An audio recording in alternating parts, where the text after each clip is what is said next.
till the day I die. From broken necks and broken backs, to eye injuries that almost made him blind or stunts that almost killed him. Jackie Chan, the man who visited the hospital more than any other celebrity. He is Hong Kong's mischievous, charming, and most famous film star. Jackie Chan endured years of hard work and many injuries to build international success after his career in the Hong Kong martial arts cinema industry. An actor whose work is loved by many generations throughout the world. But did you also know there was controversy around Jackie Chan and his outrages about the United States? Will there be a new Karate Kid movie in late 2024? And did you know Jackie was one heavy baby? Watch until the end to get answers to all these questions and know everything about Jackie Chan. Let us know in the comments what Jackie Chan movie is your favorite.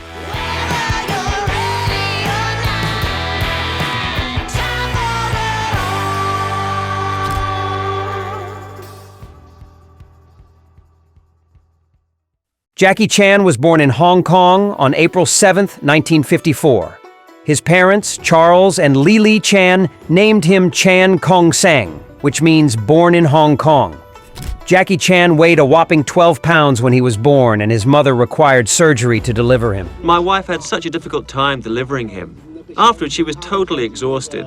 The nurse brought the baby in saying, "Oh, he's so cute, just like a cannonball." All my wife could say was, "I don't want him. I don't want him." She was joking, of course. I was a very naughty boy. I give my parents a lot of trouble. For the living, my parents have to move to Australia, American embassy. My father was a cook. My mom was a maid. And that time I really don't know. Okay, they just leaving me. He could not bring Jackie with him, so he enrolled him in the China Drama Academy, where Jackie would live for the next 10 years of his life. During Jackie's time at the school, he learned martial arts, acrobatics, singing, and acting. The school was meant to prepare boys for a life in the Peking Opera. We also have like a punch, kicking, gymnastic, acrobatic. 3 days later, and the teacher said, come here. I think it's about time you have a jajang man. Pa, pa, pa, pa, pa. I was big shocked. Even my father, my parents, my mother never hit me like this. And also our contract is right. If the teacher beat me until I'm die, it's illegal. Chinese opera was very different from any other kind of opera. Students at the school were not treated kindly at all. They were given just enough food to survive. They were beaten if they disobeyed or if they made mistakes. It was a very harsh and difficult life, but Jackie had nowhere else to go, so he stayed. A Peking opera school run by Master Yu Jim Yuan. Jackie Chan trained rigorously for the next decade, excelling in martial arts and acrobatics. He eventually became part of the Seven Little Fortunes, a performance group made up of the school's best students. Jackie Chan became close friends with fellow group members Sammo Hung and Yuan Biao, and the three of them later became known as the Three Brothers or Three Dragons. Jackie Chan joined his parents in Canberra, Australia in 1971, where he briefly attended Dixon College and worked as a construction worker. A fellow builder named Jack took Jackie Chan under his wing, thus earning Jackie Chan the nickname of Little Jack, later shortened to Jackie, which has stuck with him ever since. In the early 1970s, Jackie Chan commenced his movie career and interestingly appeared in very minor roles in films starring then-rising martial arts superstar Bruce Lee, Fist of Fury, 1972, and the Warner Brothers production Enter the Dragon, 1973. Not long after Lee's untimely death, Jackie Chan was often cast in films, cashing in on the success of Bruce Lee by utilizing words like fist, fury, or dragon in their US release titles. Jackie Chan's own film career was off and running, and he swiftly appeared in many low-budget martial arts films that were churned out at a rapid-fire pace by Hong Kong studios, eager to satisfy the early 1970s boom in martial arts cinema. He starred in Shaolin Wooden Men, 1976, To Kill with Intrigue, 1977, Half a Loaf of Kungfu, 1978, and Magnificent Bodyguards, 1978, which all fared reasonably well at the cinemas. However, he scored a major breakthrough with the action comedy Drunken Master, 1978, which has become a cult favorite among martial arts film fans.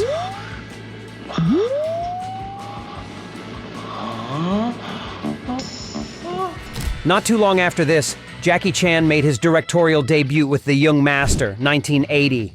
And then Enter the Dragon. Producer Robert Clouse lured Jackie to the United States for a film planned to break Jackie into the lucrative U.S. market. Battle Creek Brawl, 1980, featured Jackie competing in a toughest street fighter contest set in 1940s Texas. You hurt him. Yeah, well, he's okay. Maybe just a little bit smart. However, Jackie was unhappy with the end result, and it failed to fire with U.S. audiences.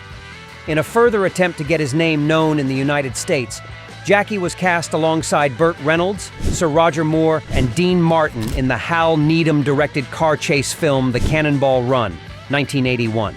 Regrettably, Jackie was cast as a Japanese race driver, and his martial arts skills are only shown in one small sequence near the film's conclusion. Stateside success was still a few years away for Jackie Chan. Undeterred, he returned to East Asia to do what he did best: make jaw-dropping action films loaded with amazing stunt work. Jackie Chan and his legendary stunt team were without parallel in their ability to execute the most incredible fight scenes and action sequences, and the next decade would see some of their best work. Jackie Chan paired with the dynamic Sammo Kambo Hung to star in Winners and Sinners, 1983, Project A, 1983, Wheels on Meals, 1984, My Lucky Stars, 1985, and Twinkle Twinkle Lucky Stars, 1985, aka Winners and Sinners 3. Jackie Chan then journeyed back to the United States for another shot at that market, starring alongside Danny Aiello in The Protector, 1985, filmed in Hong Kong and New York. However, as with previous attempts, Jackie felt the U.S. director, in this case James Glickenhaus, failed to understand his audience appeal, and the film played to lukewarm reviews and box office receipts. And his next film, Police Story, 1985, was a definite departure from previously lighthearted martial arts fare, and his fans loved the final product.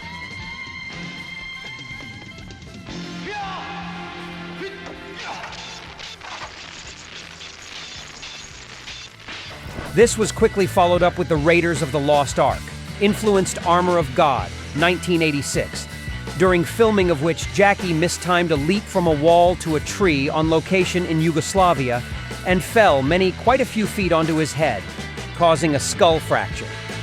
It was another in a long line of injuries that Jackie Chan has suffered as a result of doing his own stunt work, and he was soon back in front of the camera. You have to get to the wall, yeah? Yes, I was missed. Then you missed the branch? Yeah, from. The camera, another camera angle was here. If the cameraman can push me a little bit, I can save. But he take the camera, run away. He'd rather save the camera than you. That's not, does he still work with you, or you fire him? No, he's Yugoslavian. Well, that's the Yugoslavians for you. Yeah, if Hong Kong cameramen, they know. They catch you. They catch me. He just moved the camera. What did you do? You hit your head? I hit my head. Because I scared sometimes. Gone. Project A2, 1987, Police Story 2, 1988, Miracles, The Canton Godfather, 1989, Armor of God 2, and Police Story 3, 1992, were all sizable hits for Jackie, escalating his status to phenomenal heights in Asia and to his loyal fan base around the globe. U.S. success was now just around the corner for the hard-working Jackie Chan, and it arrived in the form of the action film Rumble in the Bronx, 1995, though it was actually filmed in Canada, that successfully blended humor and action to make a winning formula in U.S. theaters. Jackie did not waste any time and went to work on First Strike, 1996, aka Police Story 4, Mr. Nice Guy, 1997, and Who Am I, 1998, which all met with positive results at the international box office. Jackie then went to work in his biggest budget U.S. production, starring alongside fast-talking comedian Chris Tucker in the action comedy Rush Hour, 1998. The film was a bigger hit than Rumble in the Bronx and firmly established Jackie as a bona fide star in the United States. Please tell me you speak English. I'm Detective Carter. Do you speak any English? Do you understand the words that are coming out of my mouth? Jackie then paired up with rising talent Owen Wilson to star in Shanghai Noon 2000 and its sequel, Shanghai Nights 2003, and re-teamed with Tucker in Rush Hour 2 2001. Let's invite them to have a drink. You invited them to get naked and sacrifice a small goat. As well as starring in The Tuxedo 2002, The Medallion 2003, and the delightful Around the World in 80 Days 2004. Not one to forget his loyal fan base, Jackie returned to more gritty and traditional fare with New Police Story 2004 and The Myth 2005. The multi-talented Jackie Chan shows no sign of slowing down and has long since moved out of the shadow of Bruce Lee, to whom he was usually compared early in his career. In 2010, Jackie Chan appeared in his first dramatic role in an American film, The Karate Kid. The Karate Kid is a 2010 martial arts drama film based on a story conceived by Robert Mark Kamen, the writer of the first 3 Karate Kid films. It serves as the 5th film in the Karate Kid franchise and stars Jaden Smith and Jackie Chan in the lead roles. Jackie Chan is one of the most recognizable and influential film personalities in the world, with a widespread global following in both the Eastern and Western hemispheres. He has received Fame Stars on the Hong Kong Avenue of Stars and the Hollywood Walk of Fame, as well as an honorary Academy Award for his extraordinary achievements in film. Million thanks to all my friends, fans around the world, because I have a reason continue to make movies, jump in the window, kicking and punching, keep breaking my bone. Thank you so much. Thank you, Oscar.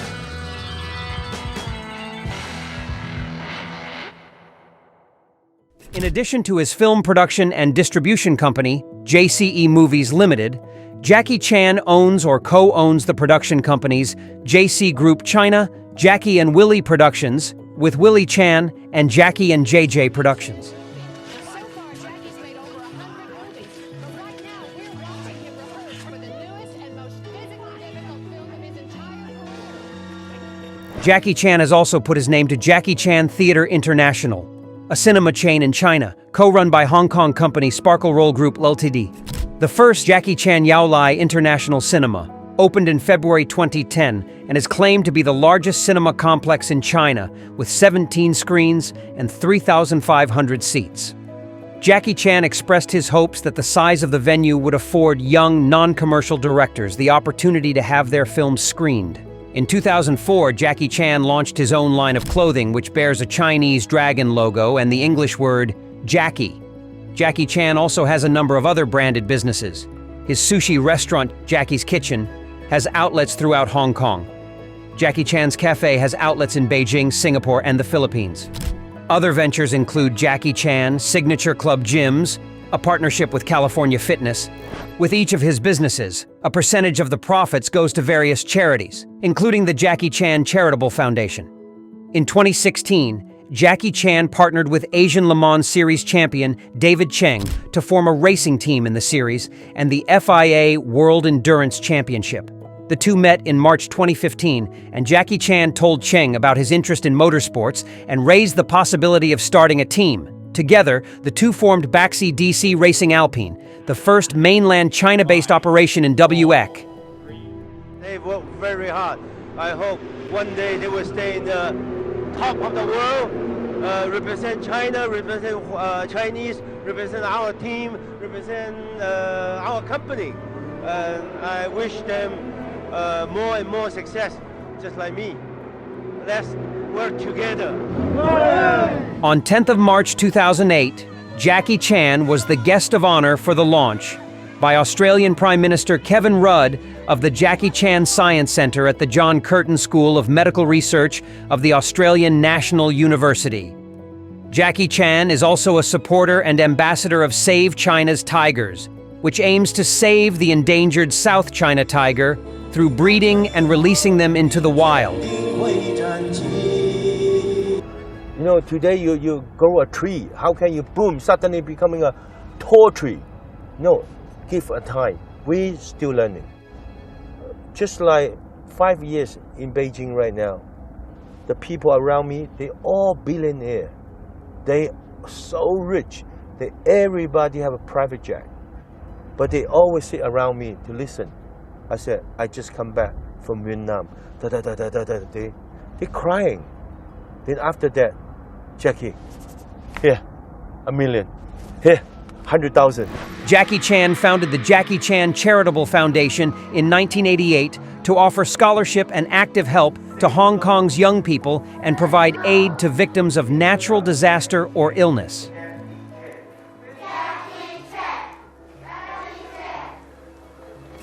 In 2005, Jackie Chan created the Dragon's Heart Foundation to help children and the elderly in remote areas of China by building schools, providing books, fees, and uniforms for children.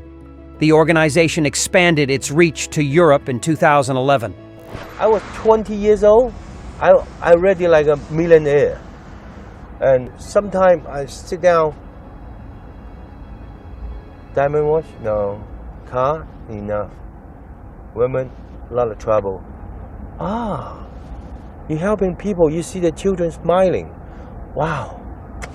It makes you comfortable.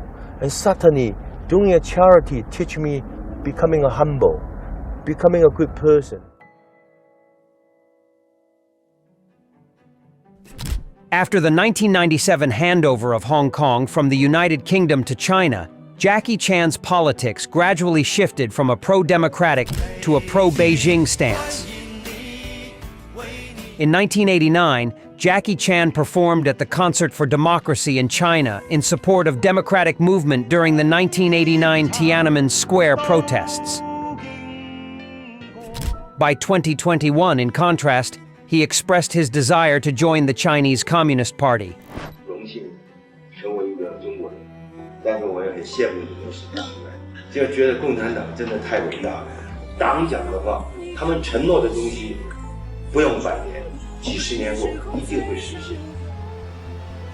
我要做党员，谢谢各位。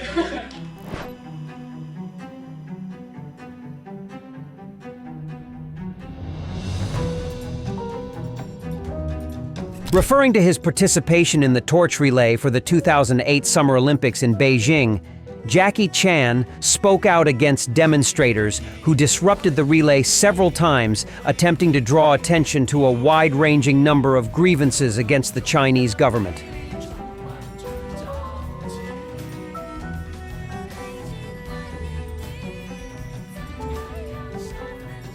Jackie Chan also argued that the Olympics coverage that year would provide another way for us to tell the world about Chinese culture. Meanwhile, the Singapore government names Kungfu movie star Jackie Chan as the new anti-drug ambassador. And Second Minister for Foreign Affairs Masagos Zulkifli names Kungfu star Jackie Chan as Singapore's first celebrity anti-drug ambassador. Chan had served as a goodwill spokesman for the China National Anti-Drug Committee in 2009, promoting anti-drug education. In 2014, when his own son JC was arrested for cannabis use, he said that he was angry, shocked, heartbroken, and ashamed of his son. He also remarked, "I hope all young people will learn a lesson from JC and stay far from the harm of drugs. I say to JC that you have to accept the consequences when you do something wrong." In December 2012, Jackie Chan caused outrage when he criticized Hong Kong as a city of protest, suggesting that demonstrators' rights in Hong Kong should be limited. The same month, in an interview with Phoenix TV, Jackie Chan stated that the United States was the most corrupt country in the world. Jackie Chan, the martial artist and actor, apparently had an interview in China where he had a pretty noteworthy quote. He said that America is the most corrupt country in the world. which I think is interesting. I've been a fan of Jackie Chan for a long time, ever since I was a young boy watching Rumble in the Bronx. Other articles situated Jackie Chan's comments in the context of his career and life in the United States, including his embrace of the American film market. Of course, American Hollywood is the big, everybody dream. Everybody actor, actress. From 2013 to 2023, Jackie Chan served 2 terms as a member of the Chinese People's Political Consultative Conference, representing the literature and arts sector. In April 2016, Jackie Chan was named in the Panama Papers. He was listed as having up to 6 different offshore accounts, likely for the purposes of serving as tax shelters. In 2019, Jackie Chan criticized Hong Kong anti-extradition bill protests. 让我所到之处都感受到身为一个中国人那种自豪。5星红旗在全世界都受到人家的尊重。Jackie Chan was booming after starring Karate Kid in 2010. Hi everyone, we've got big news. We're starring in a new Karate Kid movie together. In 2022, Sony has announced a new Karate Kid movie on the way. Sony promises a return to the original Karate Kid franchise with the Karate Kid 2024 movie. Karate Kid 2024 will now be released on December 13th, 2024. Jackie Chan is truly one of the international film industry's true maverick, actor-director, stuntman-producer combinations. He has done this the hard way, and always his way to achieve his dreams and goals to be an international cinematic star. He is a UNICEF Goodwill Ambassador, and he has campaigned against animal abuse and pollution. Jackie Chan's life story is a triumph over adversity, artistic innovation, and altruistic contributions to society. From his humble beginnings to his ascent as a global superstar, Jackie's journey inspires awe and admiration. As he continues to entertain and uplift, his legacy endures, reminding us all of the power of resilience, laughter, and compassion in the face of life's challenges.